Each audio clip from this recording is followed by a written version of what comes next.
Hello and welcome, everyone. I'm Jennifer Bloome, host of Soul Wisdom Abundance, Create Wealth Through Spiritual Health. And I am super excited that you are joining me in for the next hour or so. My guest and I, who I will introduce in just a moment, we're going to spend the next few minutes talking about the question, are you living someone else's money story? And this is, that question is actually really, it's central to the work that I teach because, I think when we think about making money, we tend to think about the outside stuff first, right? We say, okay, what kind of job should I have? How should I structure my business? Do I need another degree? Blah, blah, blah. The reality is that money is an inside job first. And if we don't do that inside job first, it's really a recipe for burnout, right? Because we build this grand business, we build this grand job, and it has nothing to do with who we are, what we want. And that's, like I said, it's a central key, and it's why I'm glad that I have my guest here today. Arna Goch is someone who she's a business automations coach. She has had a self-proclaimed self-identity crisis, uh, right? And really clearly understands how the two are linked. So we are going to have a great time talking today about making money that inside job, and then also how do you get your business to match up with that identity. So Arna, welcome. I'm so glad you're here. Thank you so much for having me. I'm so excited. Yeah, I think we're going to have, this is going to be a really good conversation. When we were talking beforehand, we certainly found plenty of things to talk about. So we'll pull a few things out that will be really helpful for people who are listening. So let's just start with the kind of the big question about, I talked about money being an inside job. What do you think about, what do you feel about that? So I totally agree. So I think we can just end the podcast here. Yeah. Check. Yep, it's truth. Okay, cool. Thanks, guys. No, it's so true because in order for me to delve into a little bit, I'll just talk about my history a little bit. So I'm half Dutch, half Taiwanese. I grew up in Taiwan, but I went to an American school, which is why I sound like you. um, and I had so many identities kind of thrust upon me growing up. It was really difficult to kind of navigate that. And then as an adult in this kind of ever shrinking world, I also didn't know what that meant for me. And I didn't know what that meant for my money story. I know that when I came out of university, I went to university in England, there was just this expectation that you're going to start with, minimum wage job, and that's going to be it. And you're going to work your way up. And so I lived in that story a long time because I didn't know where to grasp. I didn't know where to kind of get my own identity from. So I just kind of like messed around a little bit. And it wasn't until I really started, exploring myself a little bit more. There was a time in my 20s where I lived in 4 countries in the space of 2 months on 3 continents. Oi. Um, yeah, it was pretty. So it was Denmark, England, Taiwan, and Australia in the space of like 2 years. And because I was just trying to find myself and find out who I was, and I thought that if I got the right job, I ended up working for some incredible companies all across the world, and in Sydney especially. I worked for McKinsey and for Mm. KKR, and they're huge companies. And even then I was still trying to figure out, like, so what does this mean for me? Like, does that mean I've made it? Like, does that mean I've done it? But then I was trying to start my own side gig at the same time, and understanding that there's truly abundance everywhere is something that I think a lot of people would do well to learn in this lifetime. And it's a continual work as well. I don't think that it's going to stop as soon as, like, right, okay, I've got my money stuff sorted. No, babe, there's layers. There's so many layers. We're all onions, right? I mean, and Yeah. money is no different, Yeah, right?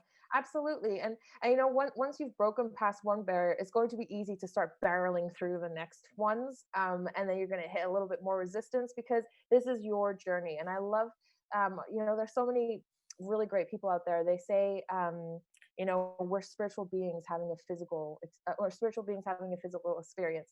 And it's so true because, I am not, like, I'm not like me. There's me, and then there's a physical me and the emotional me. And there's just so many ways to look at yourself and to observe yourself and how you are living money stories that have been thrust upon you. So I grew up in Taiwan. Most people are entrepreneurial there, but they don't think you'll make it. Mm. And then you go to Holland where, my family, my Dutch family, don't understand how I'm doing something that I didn't study for. They're like, but you studied international relations, you studied peace studies. Like, why are you a business coach? Yeah. Because that's a close. Well, and it is like a big 180. I mean, I'll give them that. But uh, like, crazy. um, I always blame my housemate at university because she did business. I'm like, I learned it from her. I don't know. I helped her do her homework. But it is a very interesting way of looking, like how did I get here? And I'm so grateful for everything that has happened in my past because it has taught me so much about hard work. It's taught me about, like, what does society expect of you, and how can I break that barrier? Because I lived kind of across two continents, especially in my teens. um, I got to be rebellious, and so I was given permission to be rebellious, and I'm so grateful for that because it meant that I get to think outside the box all the time, right? I get to experience what it means to not be normal, and it's so funny because I was listening to my friend try and explain me to somebody of her teachers, Uh-huh. and she was like, yeah, it's okay, you won't get it, but she loves travel, and she doesn't like to be tied down, so that is my story, and maybe one day that will change, and that's totally okay because it's mine and I'm unique, as are you, and you come to the table with so many wonderful experiences yourself, as I learned in our last conversation, and it's about how can we bring that in a way that makes sense to us. Identity crisis is always going to happen, and we're going to kind of go along, and we're going to live our lives, and suddenly it's going to hit a pain point. Suddenly the pain is too much to take. The people around you that don't serve you is going to be too much to handle, and then it's time to make a change, and that's okay. Yeah, exactly. You've said so many things that we could pull out and really have deeper conversation around. But one of the things that, well, okay, so you're never done, right? Number Mhm. one, um, are the things that have come before. They don't, even though sometimes we recognize them through pain, they've served us in some way, right? So I'm not going to sit here and say let's go back and let's judge all of the people in your life, let's judge your experiences. They make up who we are. And yet you really, when we were speaking earlier, you talked about them as cloaks, right? So that as you grow up, depending on the culture you're in, the family you're in, the well, all of the pieces, right, that make us who we are, leave us with these cloaks that make up our identity, that we're not always aware of them. And I think it's the not being aware is what creates most of the problems. Would you agree? Mm. Yeah, absolutely. I've gotten to the point in my life where when I say something, I go, ooh, did I mean that? Like, what made me say that? And then, using the cloak analogy, I like taking it off and then looking at it, Yeah. and you don't have to judge it. It doesn't have to be like, oh, well, you're wrong. It's like, okay, so you said that because, your card once got declined at Starbucks and you're really embarrassed. And that's why, you have fear of like tapping the card, right?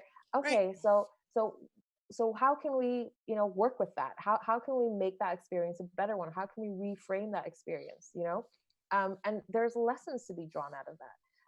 And so when you start looking at the different cloaks that get put on you, and it's not just your parents, it could be your extended family, it could be your school, your university, your college, your first employer, like all of these really significant things that have happened to you.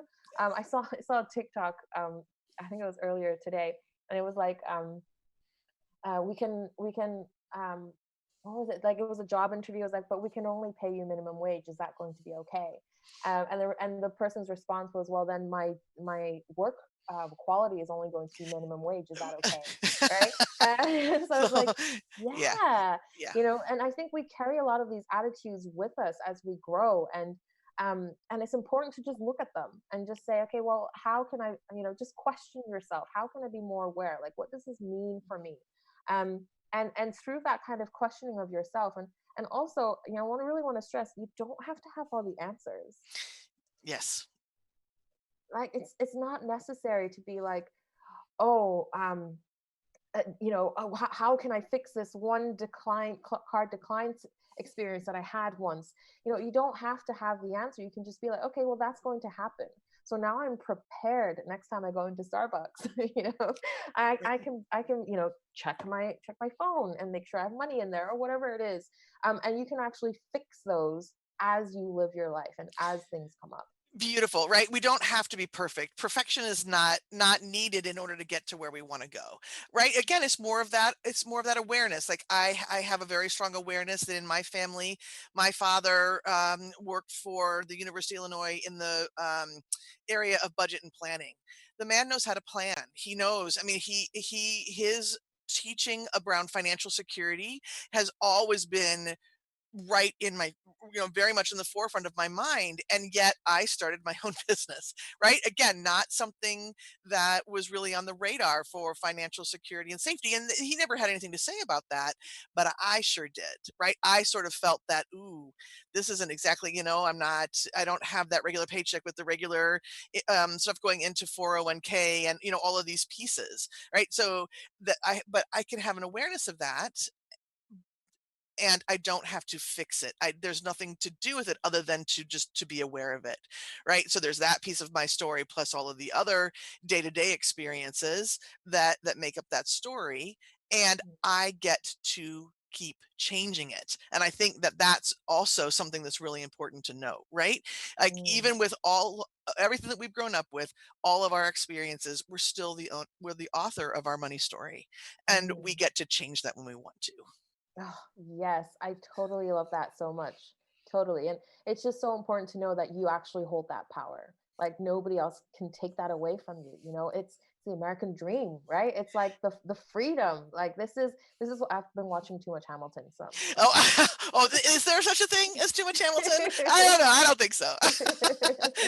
But yeah, right. It's the American dream, and it's then the understanding of it, right? That we don't have to keep fighting.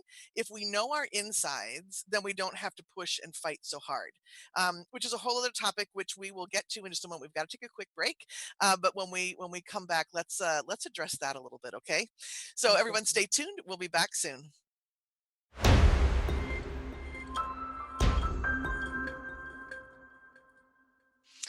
And we're back on Soul Wisdom Abundance. I'm Jennifer Bloome, your host, and I'm here with my guest, Arna van Gogh. So we were just talking about the powerful point about we get to be the author, we get to be the one in charge of our own money story. And that's such a big piece of information to have because I think we forget about it. I think a lot of times, and we could go down the road, and maybe not necessarily today, this could be a different conversation, but we often go down the road of money's the one in charge, right? Like money is out there and we have to prove ourselves for it. And right, there's all those pieces. But what I want to come back to is this, what we were talking about right before break, was all about whether we have to fight to get what we want. um, so you know what? Actually, though, I want to pause because what I really would like to do, Arna, is have people us- tell their listeners how they can find you. Oh, of Before we course. start chatting again, I don't want to get caught up because I'll forget to do it if I don't do it right now. So I want people to be able to Awesome. find you. So what's the best way for people to find you? Yeah, definitely. So first of all, I my main platform is Facebook because I was super early adopter. I was like one of the first 100,000 people on Facebook or something. Oh goodness. So find me there, Arna van Gogh. Otherwise, you can also find me on my Facebook page, which is Being Dutchanese. So that's Dutch knees. And you can find me on under the same name on Instagram as well, obviously. And you can also find me on LinkedIn.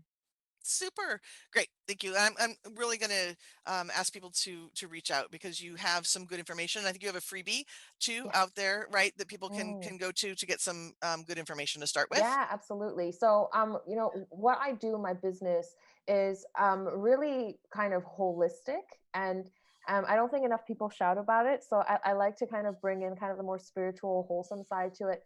But business automations doesn't mean that I only sit there and fiddle with your email CRM or whatever. It's really looking at it from a bigger perspective, looking at the strategy side, and of course the mindset side. And I think it's really important that we kind of organize ourselves in such a way that we are always our best selves without overextending ourselves. So my freebie is how to find more focus in the day. And it's literally only takes 15 minutes to implement. And there's just some really cute little tips in there on how you can just optimize your life a little bit without feeling all the overwhelm all the time and going, oh my gosh, I don't have enough time, Yeah. and all of that drama. Yeah, and there's actually one in there that I love, and it's not even mine. It's a program called Focusmate. It's a website, and you can go in and you can literally work with strangers around the world 15 minutes at a time. It's great. Oh, Definitely recommend interesting. you check it out. I will have to take a look at that. That sounds intriguing. Yeah, so fun. Yeah, Yeah. yeah. So, oh, thank you for sharing that. And again, really gonna invite people to go take a look at that. So that leads me to another question, of course. All right. So I like this. Okay, so you're a business automation coach, right? So you're really about putting together systems that are gonna help us. Mhm. So, but you're also about the mindset. So can you give us a couple of examples of how people have changed some of their systems because of who they are and what they prefer to do and be? Yeah, absolutely. One of my favorite examples was one of my early clients, and she came to me and she was like, "Arna, I want to make $10,000 a month." I'm like, "Okay, great. That's wonderful. That's a great goal to have. Achievable. All of those things." So tell me, what do you do right now? Okay, so I do one-on-one treatments. I think she was like therapist slash Reiki healer, and she charged, I think, $90 per session. And so we calculated it out, and she would need to work 40 hours a week in order to make 10K, which meant she would need 40 different clients to begin with, and she also needed to work full time. So I said, okay, so let's take a step back and, like, how much do you really want to work? Oh, I don't really want to work more than 30 hours a week. I'm like, okay, so already you're less than 10K. We're already 25% down. So now it's 7.5. And obviously, you can't only be giving treatments because you need to be doing everything else. You're a solopreneur, right? You have to do the marketing and the money and the sales calls and all of these things. So really, you need to be working 45 to 50 hours if you still want to make 7.5. And she's like, "Oh no, I don't really want that." It's like, okay, well, what is it that you really want? Well, I want to spend more time with my kids because it's really important to me. And well, then what's the baseline? Well, I could probably do with 5K a month. So suddenly we're looking at not 40 hours a week, but 20 hours a week. So she can actually spend more time with her children. And so it's really at understanding money from a like working backwards perspective. Yeah. What is it that you really want and how can you get there? I don't have a dream to be an 8-figure coach. Maybe one day I'll hit 7 figures, wonderful, but that's not my ultimate goal. My ultimate goal is to serve with so much passion and love and joy with the people that I love working with. I was actually counting the other day. I say no to about 10% of the sales calls that I take. Mm, And it's not because I don't want the money. Obviously, everybody wants more money, but it's really about, are we a good match? Like, am I really going to be able to help you? And sometimes it's a no, and it's because it's a personality difference or whatever. And I know that there's enough to go around. I know that there's a coach out there that's really going to fit them really well. Often I refer them to somebody else because, obviously, as a coach, all of my friends are coaches. um, right, right. pretty Little pretty instant much little my world life. here. Yeah, Yeah, like it's not huge. yeah. So then I often refer them to someone else, and people, I get referred people as well because I live in that integrity, and my circle lives in that integrity. So we're actually able to say stuff like that, which I think is really powerful, and that also kind of reinforces the abundance side of things as well. Like, there is enough to go around. I don't need to take this client because I need it, right? I can actually take on clients that really resonate with me and I resonate with them. And I think that's just such an important aspect of running a business as well. Beautifully said. And I think that those are some of the pieces that go into our money story that also we're not aware of, right? Like if we view the world through those really limited eyes, right? Like there's only so much and I have to get my piece of the pie before somebody else gets their piece of the pie. We tend to make different choices in our business. And that story about there being a limitation could come from, you know, Uncle Ted, who, at a Christmas party had a little bit too much to drink and was, when you were 4, excuse me, Yeah. right? And you're like, "Wait a minute. Do I really need to hold on to that?" Yeah. Right? And it sometimes it's not even from your lifetime. I think we talked about this last time as well. My grandparents survived a famine. Yeah. Um, so of course, like it's funny because my mom's like, "Why are you so fat? Here, eat some more." Because Yeah. because there's that mentality of like, oh, you need to eat because missing food and hunger is a part of our DNA. So I carry that, and therefore I carry a few extra pounds because my DNA literally is like, no, you need to save this because you're gonna need this one day. But I live in such an abundant world. Get to eat whatever I want. Like I'm having Indian food later tonight. I'm so excited. and yeah, and I just think that it's so important for us to really kind of accept that it's not just, it is so much of it is in our lifetime, but a lot of it gets passed down. And once you're able to free yourself of that, and you can say no, like we live in a world where there is enough food for everyone. We really genuinely do. Yeah. We live in a world where there's enough heat for everyone. There is enough clients for everyone, and not everybody is going to love you. And I think that's also a part of the money story as well. Is like, I'm not Mm. going to be loved enough, which means I'm not going to have enough money, which means I need to cut myself down so that everybody likes me. I actually recently had someone block me, and I was a little bit shocked, but at the same time I was like, well, you know what, it wasn't meant to be. So she's living in her story and I'm living in mine. There's no right or wrong, and that's okay. Next, thank you, next. Exactly. Mm, Exactly. And the more that we remember that we do live in a world of abundance, the more we set ourselves up to receive that, right? mm, And you can kind of take a look around the world and look at all the things that are happening and say, well, maybe not everybody has this access to the same amount of abundance. And that's a really tricky one for me because from a metaphysical standpoint, I know we live in an unlimited society. We live in an unlimited world of abundance. We live in we can all have as much as we want. Money is divinity. Divinity is unlimited. We all have that same access. And yet we have some systems in place, particularly in our country, and I guess worldwide, that do work against people. And so I think that this is a really hard line to tiptoe on a little bit, except for the more we know, the more we can understand our personal role, the more we get to play in that, in the arena of truth, right? mm. Again, that's something that we're trying to figure out how to really manage here on this planet right now. Absolutely. And it's so delicate because, like, I don't want to say, like, oh, it's your karma, you deserved it, right? You No, deserve yeah, it. right, right. It's because that's also not true.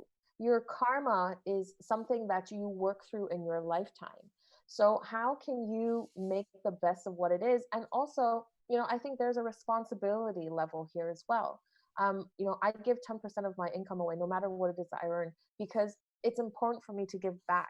It's important for me to give to those that are less fortunate. And if we could all give back a little bit more, the world would be a much better place. But because we live in this fear, because the system has created so much fear, we don't do that.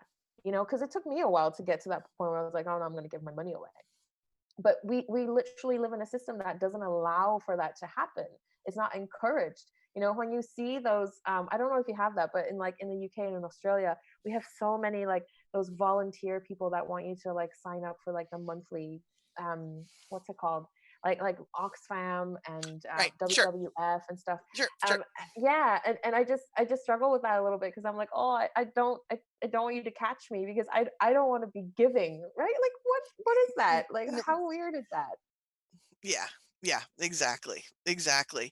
Yeah. So there, right. This aspect of the conversation again could warrant hours and hours of more conversation. But I think again it comes back to that: the more you can know your own personal power, the more you are able to step into systems that are going to help you with that. Right.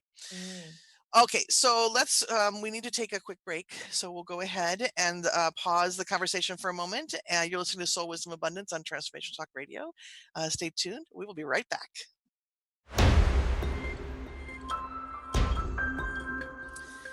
All right. Fantastic. Back here on Soul Wisdom Abundance with me, your host, Jennifer Bloome, and my guest, Arna Go. All right. So we've been diving pretty deep in these last two segments. So I think that here's where I'd like us to start. This final segment together is what let's talk more about some tips about how people like what's your favorite way of understanding yourself. Again, that's a really broad stroke question, but we're talking about knowing ourselves and our identity. Yes. And I turn to soul, right? That's where I turn. I use the paradigm soul language.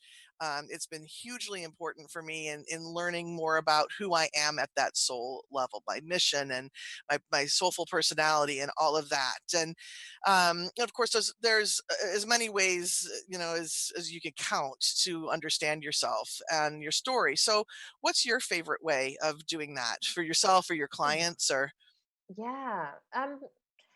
It it so wasn't on the list, was it, the yeah, question? yeah, no, I wasn't prepared for this.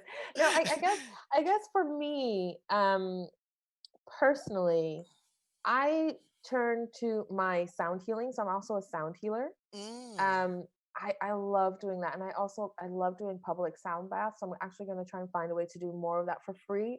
Actually, Ooh. online as well. So make sure you get in touch with me so you can keep an eye out for that. Um, you know, just doing things that make me feel good, and so that also includes like experimenting with different mediums, experimenting with different activities. I'm really into RTT right now. Marissa Peer is awesome. I also have a great RTT mentor. So I don't know what RTT is. What's Oh, it's RTT? a rapid transformation therapy. Okay. So it's basically like a intense form of hypnosis, Oh, okay. and it's really positive, and it's really great. So if you just Google YouTube Marissa Peer, she has a few free ones. They're really great. So I really love that. But for my clients, it also kind of depends on where they are on the spiritual spectrum, I guess. A Mhm. lot of them come to me and they're not quite as experimental as I am. So often, the first call with me, when you coach with me, I do an identity call. Like Okay. we literally break it down. And so for me, so I have an alter ego called Wonder Woman. Love it. um, yeah, and I'm a passionate, gracious, get stuff doneer. I usually swear, but for the purpose of radio, let's not. Um, but so for me, like that's really important because I know that those are the three things that I really care about. I'm passionate, I'm gracious, and I get stuff done. Yeah. And that's so important for me as who I am. And so I get my clients to like say this in the mirror 10, 20 times a day. And it's a whole process that we go through. Like it literally takes an hour because we really break down what those beliefs are and what that means to you. So I think a lot of values work is really important. Mm. Um, might actually even have a journaling freebie that I have somewhere. And it also kind of like breaks down those questions. So journaling is a great way to kind of get your thoughts out on paper. And it's so different from typing. I get a cramp some days when I'm journaling just because like I'm writing so much and I'm not used to it. And, but it is so important to kind of like use that thought process to really work through. Um, so yeah, I think for as far as advice goes, journal and just be open to different possibilities and what comes across your path. Like join a full moon ceremony, see what that feels like. A lot of them are free. A lot of them are donation based. It doesn't have to cost the earth. And see what suits you. See what works well for you. Yeah, giving that permission to try new things is really key, because we sort of come in our box and we think we know who we are until we start reaching out, right? Until we start making just those little forays into new places. And you can be as spiritual about it as you want, or you can keep it more mainstream. It's what's up to you. And journaling with that mind body connection, right? When you're using it longhand, um, I'll often too switch to my non-dominant hand if I really have a question that I want to ask, and I don't know, and I want to kind of keep my head out of it. I do that sort of non-dominant handwriting to Yeah. start getting some information. So there's so many ways, right? There's Oh so my many gosh. ways. So there's a really good one, kinesiology. I can never pronounce it Yep, properly. yep. So I'm like, show me yes and show me no.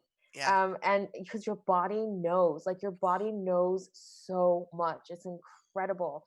And I just love playing around with these things. I repeat stuff to myself a lot. Anytime I see myself in the mirror, I go, "You're beautiful." Love it. And some days it's hard. Some days it's Yeah. really hard to say that. And other days it's a lot easier. So it's really good. Ye Yeah, and I think that really ultimately what we're talking about here, as we talk about money stories, as we talk about identity, as we talk about setting up our businesses in the way that support us as opposed to sort of support old models, really what we're talking about is coming into true self-acceptance and self-love, right? Yeah. Yeah. 100%. And that's been my main kind of story in the last year. Like, really, what does it mean to love myself? And I just think it's so powerful to kind of get layer after layer of kind of that self-love. And like, I've seen so much transformation within myself, within my business, because it flows so much more naturally. Like a year ago, I wouldn't have been able to do this podcast with you, but because of my growth, because I've been willing to make myself uncomfortable and try new things and do new stuff. I actually, this week, it's kind of exciting. Tony Robbins is doing a virtual Unleash the Power Within event, and I've attended and I've crewed a couple of the live events. And I get to set the protocol for how to do my job at the live event, like virtually. And it's Cool. just like, I got to set a precedent for Mr. Tony freaking Robbins. Like, Yeah. who could have thought that? Like, I wouldn't even, that wouldn't have even been a thing in my wildest dreams. But here I am and I'm doing it. It's so exciting. Yeah, it's really interesting. I have three kids. They're all either out of college or I've got one still in college. And it was very fascinating because when they would go to school, when they were picking out their colleges, they kept saying, "Mom, I need to know I need to know what I'm going to do when I get out of school." I'm like, "Okay, yeah, that's great. As somebody who's going to need to pay tuition, that's a really good idea."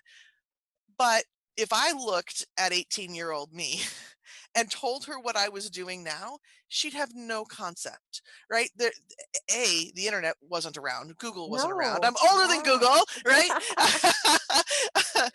um, and there's just no way to have all of the pieces at one space and time, right? If we allow ourselves the ability to be flexible and draw these new pieces in and tear out pieces of the story that we thought we wanted. And when I went to school, I trained as an occupational therapist. I thought I was going to work full time even though I had kids, and kids came, and I did part time, I did no time, all of that, right? But I really had to let go of some of those old stories to give myself the permission then to follow the track I'm on. And you just you can't know. But if everything is for the sake of coming into more self-acceptance and self-love, the more you're going to open to receive.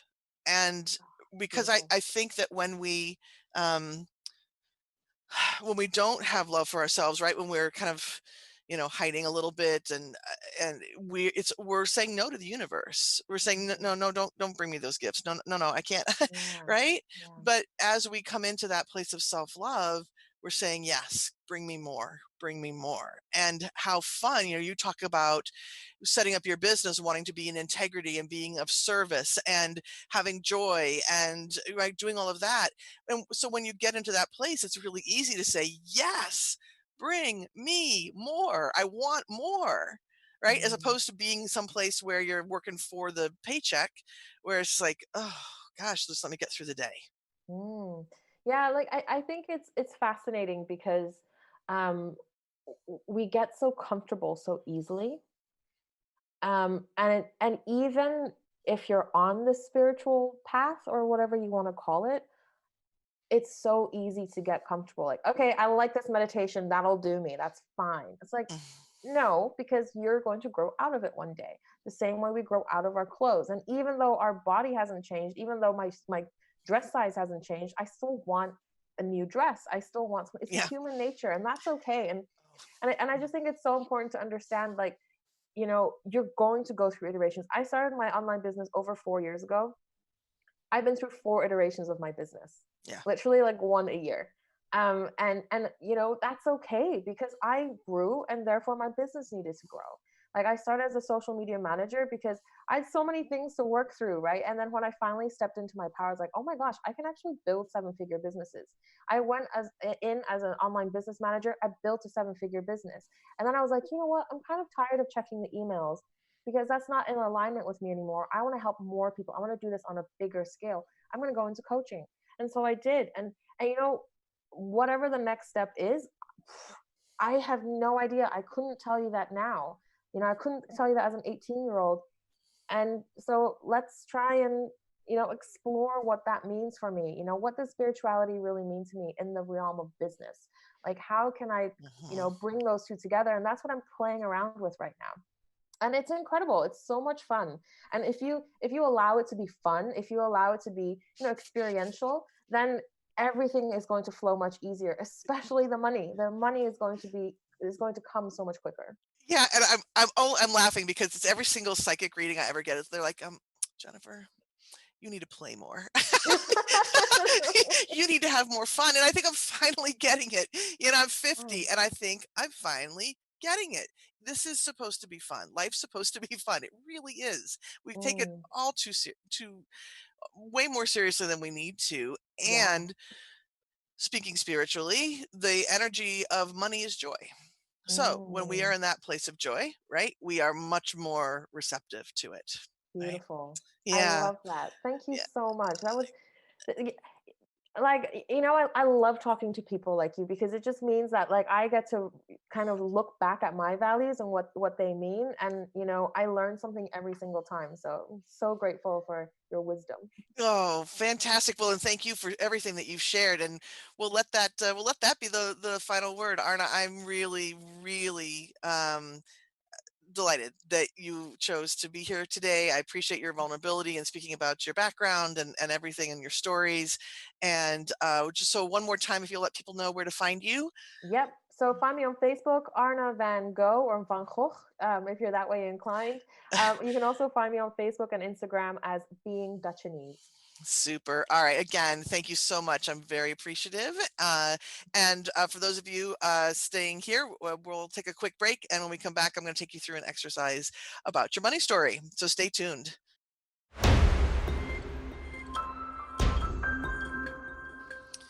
Welcome back to Soul Wisdom Abundance. I am your host, Jennifer Bloome, and my guest, Arna Van Gogh, and I have been talking about the big question: are you living somebody else's money story? Right. That's what we've been poking at in a variety of different ways over the last few segments. And so, what I'd like to do as we wrap up this particular episode of the podcast is to, as usual, take you through an exercise to help bring all this information more into tangibility, right? To be able to take it and know how you can use it personally. And the way I'd like to do that today is through a short meditation. And what we're going to do is we're going to kind of look at your actual story. What is your money story? And what is it that you are ready to let go of? What do you want to hold on to? What do you want maybe to add to it? All right. So, if you are willing and if you are someplace where you can do this safely, I'm going to invite you to close your eyes. I will do the same. And if you can't do the exercise quite yet, you can always leave your eyes open and just let everything kind of flow through you. Okay, and then you can always do it again later. So if you can close your eyes, please do. And then let's just start by taking a couple of nice deep breaths. I'm going to ask for body and soul to be integrated. Ask that your heaven star and your earth star be aligned. If you don't understand that, that's okay. Just simply ask, and your soul will take care of it. And then imagine that you can bring your consciousness, right? Your thinking mind. Imagine you can take that consciousness and drop it into your heart center, right in the center of your chest. And take a couple of breaths here. Imagine that you can breathe in and out through your heart center. So we now have mind and body and heart all connected. And then to complete the connection, let's um, simply ask divine intelligence to create a conscious connection between you and your soul. Again, just let that happen. You don't have to know how. And as you're here in this connected space, take just 2 more deep breaths for me.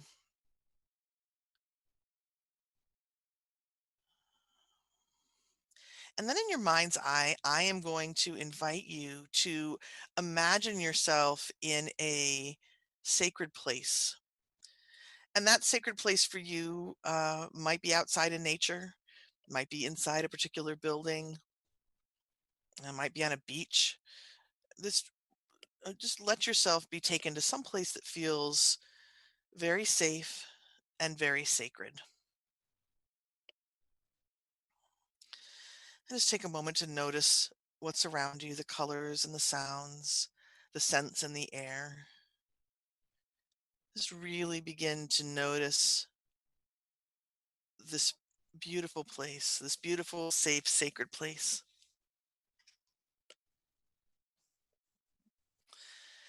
And now that you're comfortable here, we're going to set an intention to learn about your money story. And in our previous conversation with Arna, she talked about cloaks, how we take on cloaks from our culture and our parents or our extended family. Right? There's so many different ways that we take on other people's ideas about money. So in this moment, I'm going to ask you to ask your soul to show you all of the different cloaks that you're wearing about money that no longer fit. And if you're trying to figure it out with your head, I'm going to invite you to again bring your consciousness down into your heart center and simply ask for an awareness of these cloaks. Now, you may know exactly what they are. You might be able to say to me, I have this from my dad and this from my mom and this from my teacher, or you may just simply get a sensation of heaviness, right? Heaviness that you just don't need to have anymore. So in this moment, allow yourself to begin to shed the cloaks that no longer serve you. You know, maybe they're big capes that you can untie um, the ties. Maybe they have big buttons down the front. Whatever it is, just allow yourself to remove all of those cloaks. Let them fall to the ground. And as they fall, we get to have reverence for them. We get to have appreciation for them. They served you. They just are no longer needed. And notice how much lighter your body feels. Notice how much more possibility is present as you let go of these old, outdated understandings about money.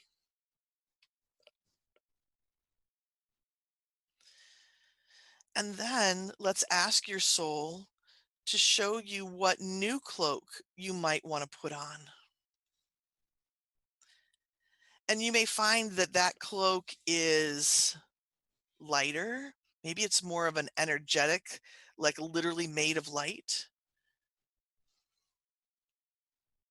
Or maybe it's just a super light material. But what new cloak do you want to put on? What new understanding about money? Maybe something you heard today, maybe something you've heard in a different podcast or a book that you've read. We talked a lot about how there's abundance for everyone. That could be a new cloak to put on. That you are in charge of your own money story. That could be another one. And if you don't know exactly what it is, that's okay. You simply ask and allow it to be put on, and just ask to understand it later. And then go ahead and take a nice deep breath. Offer appreciation to this beautiful space, to your soul, to divinity in general for allowing this particular experience. Allow everything that you've learned to be integrated within your entire system.